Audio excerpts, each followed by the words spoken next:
Olá a todos, eu sou a Luma, aluna do MECAI CMC, e hoje eu apresento um trabalho desenvolvido em parceria com o professor Sérgio, intitulado Um modelo híbrido utilizando Transformers para a detecção de hemorragia intracranial.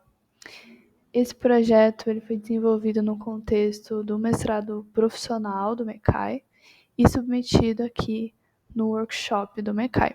O foco aqui do nosso trabalho é a hemorragia intracraniana, que é uma emergência médica bastante crítica, e ela pode ter algumas origens, como, por exemplo, o trauma, que é um problema bem grande assim, de saúde pública, e a gente tem o dado de uma incidência de 500 casos por 100 mil habitantes por ano, mas não só o trauma, ela também pode vir como consequência de um AVC hemorrágico e também tem uma taxa de mortalidade bem alta, superior a 50%. Mas, independente da origem, o que a gente sabe é que o ter um diagnóstico rápido é um fator muito determinante para a sobrevida do paciente. Então, dentro da hemorragia, a gente tem os subtipos de hemorragia. Então, a epidural e a subdural estão mais relacionados a traumas. A subaracnoide está mais relacionada ao neurisma. E a intraparenquimatosa, quando é algo mais dentro ali do tecido cerebral. Então, o nosso objetivo aqui do trabalho é aplicar a inteligência artificial no diagnóstico da hemorragia. Para esse diagnóstico são usadas tomografia computadorizada de crânio. Então, o que a gente quer fazer é pegar esses exames, aplicar algoritmos de machine learning para a gente conseguir atuar como suporte no auxílio ao diagnóstico. A gente também fez uma revisão ali da literatura. A gente viu que as CNNs, as redes neurais convolucionais, são bastante usadas, foram bastante exploradas nesse tema. Existem até abordagens híbridas, usando CNNs e outros tipos de modelos sequenciais, mas a gente não encontrou o uso de transformers nessa abordagem híbrida. Então, a gente viu que era um tema inexplorado e o nosso objetivo, então, é validar um modelo híbrido usando CNN e transformers para identificar esses tipos de hemorragia intracranial. Bom, foi usado o dataset do RCNA, que é um dataset público de um desafio, e é o maior dataset que tem para esse tema, E ele tem mais de 25 mil exames, tem 500 GB de dados e mais de 700 mil fatias, slices. O pré-processamento que foi feito, a gente teve que pegar, os DICOMs, aplicou um janelamento. Então, a gente lê os metadados e converte os pixels brutos para uma escala que a gente consegue visualizar essas imagens. Depois a gente aplica a normalização min-max, em que a gente coloca todas as imagens na escala entre 0 e 1 e depois salva elas em PNG, vai ser a entrada da nossa rede neural. Essa é a arquitetura que a gente propõe para o modelo híbrido. Ela pode ser pensada em 2 estágios. Então, primeiro é uma CNN, que vai atuar como extratora de características. Então, essa ResNet, a gente pegou ela pré-treinada e usou ela para classificar cada fatia individualmente. Então, ela não tem o contexto do volume. Para ela, cada PNG é independente. Daí essa CNN vai extrair os vetores de características que representam as imagens de entrada.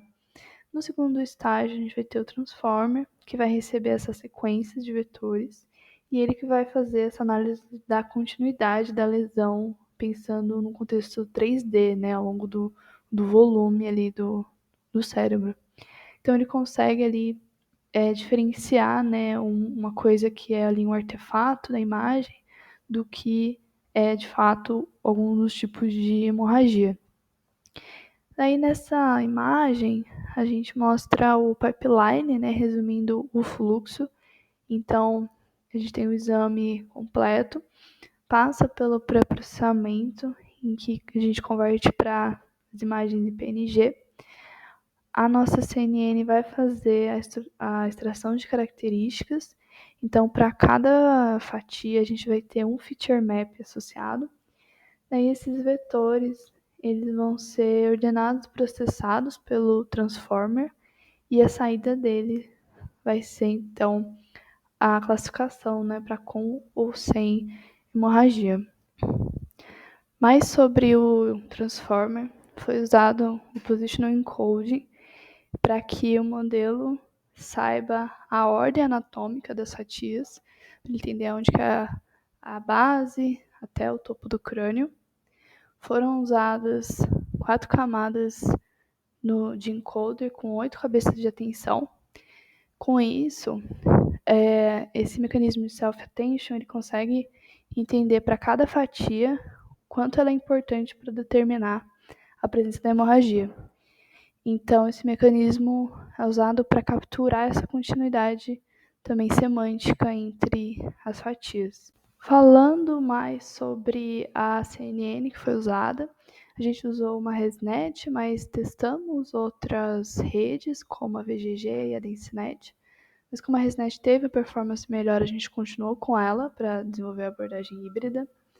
A ResNet ela tem aquela arquitetura que usa os atalhos, né, entre as suas camadas. E a gente não treinou ela do zero, a gente fez o transfer learning, então a gente carregou os pesos dela já pré-treinado com as imagens do ImageNet.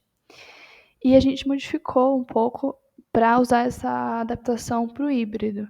Então, nessa imagem, a gente tem a versão mais básica assim, de como funciona a CNN, né? Então, a gente tem a imagem, aí são feitos vários blocos de convolução, depois é transformado num array, nessa camada de flatten, e depois é feita, depois a camada densa, né, totalmente conectada, é feita a classificação. No nosso caso, a gente não usou essa última parte da classificação. Depois da convolução, né, foi feito o flatten, e a partir disso foi usado esse vetor de características no modelo do transformer. Falando então sobre os resultados, aqui eu estou comparando o F1 score da classe com hemorragia, que é a classe que a gente está interessado, e aqui eu estou comparando usar a ResNet sem contexto 3D, pensando em cada fatia como sendo uma imagem individual. Nesse caso, a gente chegou no F1 score de 76% para hemorragia. E no caso, usando essa abordagem híbrida, a gente conseguiu aumentar isso para 90%, né? Bom, os resultados assim mais detalhados no dataset de teste, sem hemorragia, o F1 de 93, com de 90 e a acurácia global de 92. A gente também fez a validação cruzada com 5 folds e o modelo manteve uma acurácia perto ali do que a gente conseguiu, com 91,7%. E a gente também avaliou esse modelo num dataset externo. A gente pegou os exames desse dataset Physionet. No caso, eram 70 exames nesse Physionet e o F1 score macro ficou de 86%. Bom, para os próximos passos, né, conclusão em próximos passos, a gente achou bastante promissora essa abordagem e para futuro, né, o que a gente quer implementar é um modelo para distinguir os subtipos de hemorragia também.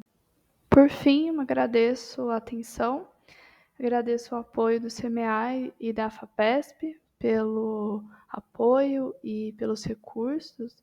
Né, todos os modelos foram treinados utilizando o cluster disponibilizado pelo CMI. E é isso, muito obrigado. Qualquer dúvida, eu fico à disposição.